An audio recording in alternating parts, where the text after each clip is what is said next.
going to talk about education. Most people get a sort of bad feeling when they listen education. Even Kenneth Robinson, you know, talked about education. When you go to a party and you say, I'm a teacher, everybody runs away. Well, that's very sad. Because it should be the best time. But not only for 20 years, that's my point, for 80, for 100 years. You should be in the learning mode. Why is that? Anybody has a clue? Why is that what we should be in the learning mode? Well, we are born as learners. So I show you some abstract symbols, so it's not, it's very, it's a new language we're gonna invent today. But this is like Aristotle would say is your mind. It has a potential of thinking a lot. And if you do think, you realize your potential. You feel? So if you really start thinking, you become what you could be. That's very nice. And how do we know what we could be? Well, thanks for these philosophers. We have 2,000 years of experience. Aristotle said, become a good person. How? By acting what you can be. And what can you be? Thinking. Okay, let's go back to education then. Do we learn to think in education? This is a good question. Do we learn good questions in education? That's another good question. Well, I want you to think now, at this moment, in your mind or your soul or your body, some people think with their body, to think in your mind about your question that you have at this moment, a philosophical one. Not is it warm outside, because that we can find out by going outside, but a real intensive philosophical question. It can be very simple, but keep it in your mind for 30 seconds now. Try to make it in your mind for 30 seconds now, please. I will wait.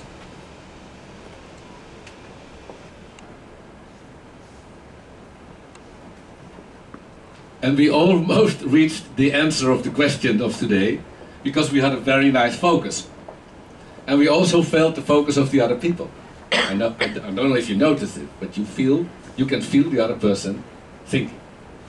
The question you keep in yourself, maybe later on we can talk about it, but the basic thing is, we could have 1 year having philosophical talks together about all these questions, and there would be very, very strong knowledge coming from this dialogues.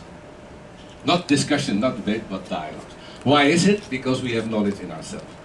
But back to education. Why didn't we do that in education? Have you any answer? Well, the questions you had in education, they were forced upon you by the teacher.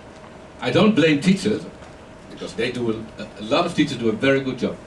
But they were forced to put questions in you, and you were forced to repeat them, and then they also gave the answers to you.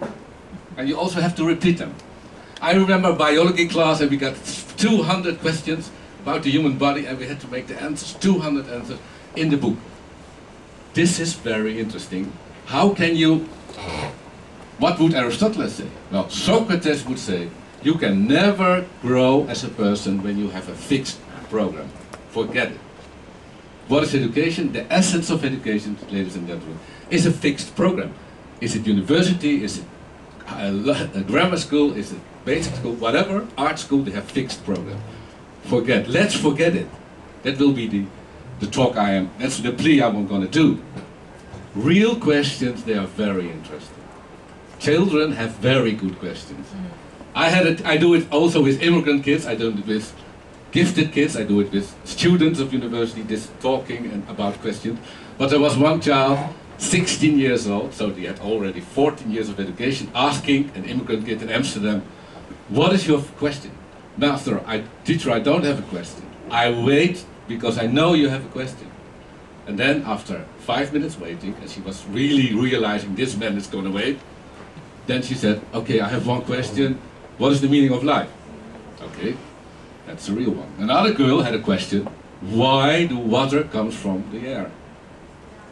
Then you realize this girl have had information for 16 years and never landed any knowledge in her mind. But still she had the motivation to know this. So that's the clue. So good questions are crucial. Did you know why we live in a Newtonian physical world with all these machines? Thanks to the question Newton posed himself. What did he say? People were always busy with the question, does the Earth revolve around the Sun or the Sun around the Earth? And then he saw an apple falling from a tree, and he said, wow, this is the question. Why does the moon not fall on the Earth? And even children now ask this question. Why does the moon not fall on the Earth? And this question was the beginning of the Newtonian physics. Can you imagine? Our son asked, when you turn your eyes, you can do it with children from when they talk. You can say, what is your question today? The son asked, when you turn your eyes afterwards, can you look in your head? Well, and also they ask very good questions like, why have animals no clothes? Start thinking about it. All the TED Talks is so very nice. All the TED Talks give you the question and the answer. Because all these people have had the courage to put questions first. So we have to go for questions. Why is that so important? Well, let's look at a different one. And this is what Plato teaches us. 2000 years ago, but that doesn't mean that he's wrong. Huh? He said, listen, to become a good person, you have to realize that we have three parts in our system. We have a mind, we have a heart, and we have a belly. We have thinking, we have will, and we have lust and desire. No big deal. But the challenge is to make friends between the three parts of the human soul, or the human body. That's an interesting one. And then he wrote all his books, well, many letters, about how to become a good person. We have to have a good society. We have to have a good environment to stimulate this. And then you can feel that a question starts from the heart. The question starts from the middle part. And then it motivates us for knowledge. If we go back to education, then we see that these questions are basically put outside, so the brain cannot develop very strongly. There's no energy, so biological force to growth. So we are killing creativity. There's now a manifesto on the internet, and it's about stop killing our creative inventors. And you can sign it, and it's everywhere now, and it's amazing, a manifesto. And they say we have to save the kids to become creative. Well, why? Because the world is demanding this. If you look at everything now from Mobile Congress, yesterday I was with Dutch mobile businessmen. Everything is possible, but they don't know what to do. Because if everything is possible, what should I make? So we should go back for what is the question. Here we see an even bigger problem, because at school, the kids has fragmented knowledge. The heart is not at school. It's not about how you become a good person. It's not about emotional intelligence. It's not about how to have good relationship. Because we put 30 kids into one basket, and one poor teacher who has to take order in all this mess, that's asking for trouble. Yeah. But when the kid goes outside in society, then you say, oh, maybe there is the heart society. Not at all. What is in the outward society? The only stimuli is the belly part.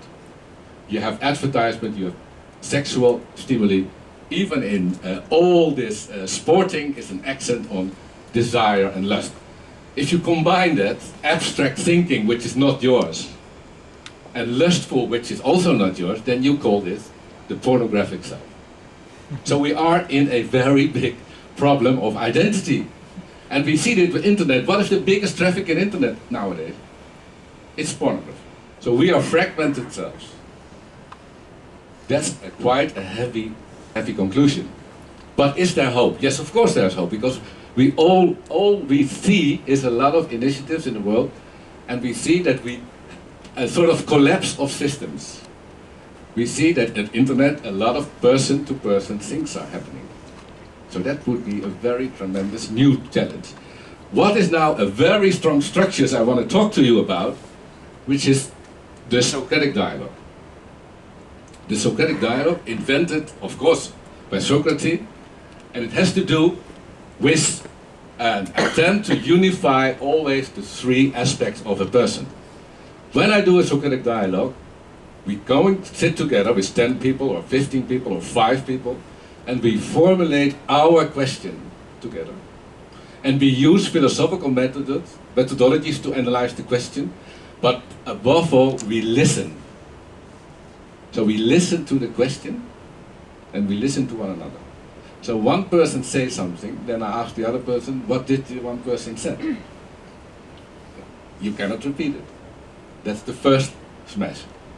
Then we do it all over again, and then you change your whole attitude. Oh, I have to repeat everything another person has said. Wow, that's crazy, because I'm used to debate. And when you listen one word, you can attack the other person. But when you have to listen, something will change completely. And this is a very forceful methodology, which even a lot of business changed their internal communication with this methodology. I remember a CEO of a game industry in France who said, Humberto, 2 years ago, that day I will never forget, I was in a Socratic dialogue, and I'm 50 years old, and I realized that I had never in my life listened to another person. That's the story. So we have to systematically reorganize ourselves, leave our ego positions, and go into Socratic dialogue. When it's not your position or your position, it's our system that we go ahead. In this dialogue, why is that the heart is functioning in the dialogue? How come? Because we are biological creatures. So when you sit together like now, you feel connected and the system works stronger. When you have a structure, you have a culture, which gives you a new attitude. So that is the way that we can produce new knowledge, by caressing this question. How can we do this?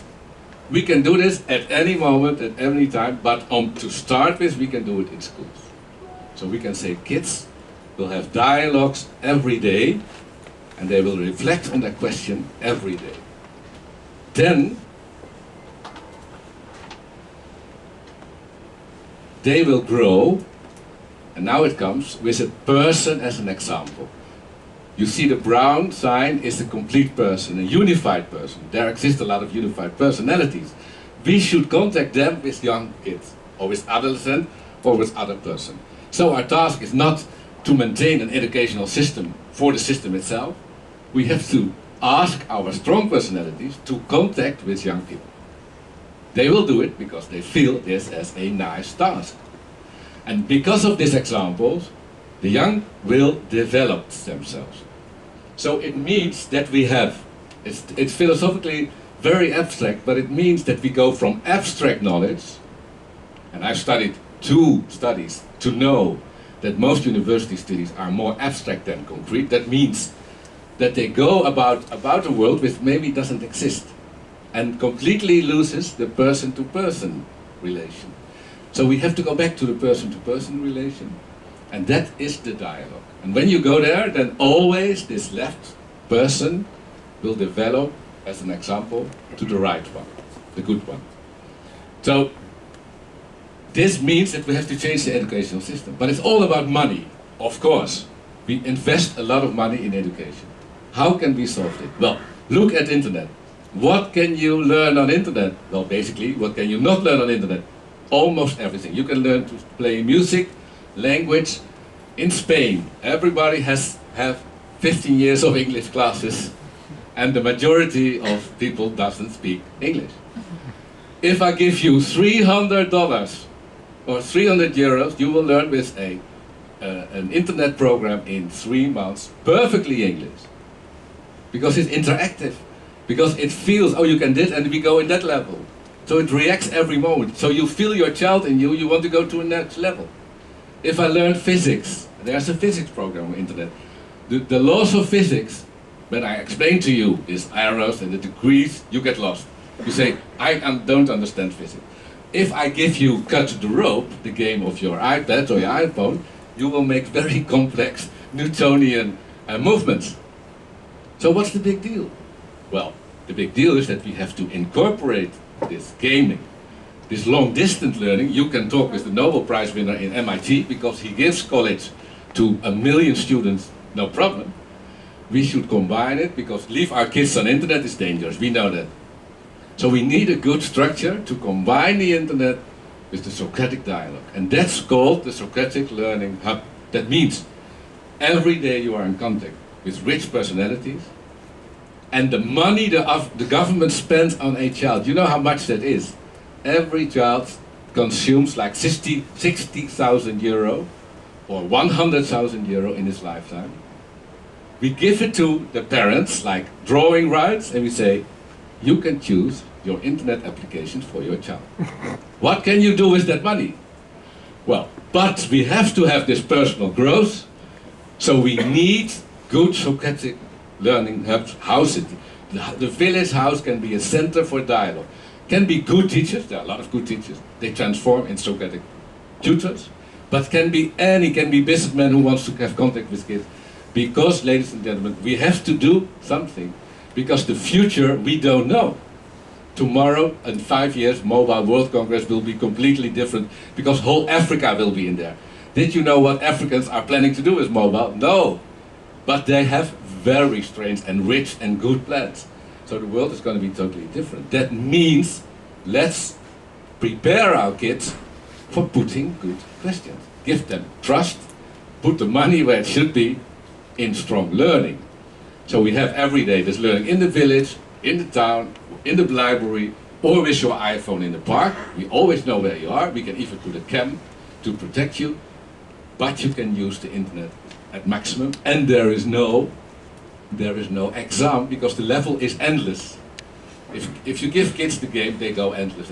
They don't say, I want my exam now, I want to the next level. Then we combine, ladies and gentlemen, the best of both worlds. Technology and the classical philosophy of 2000 years ago.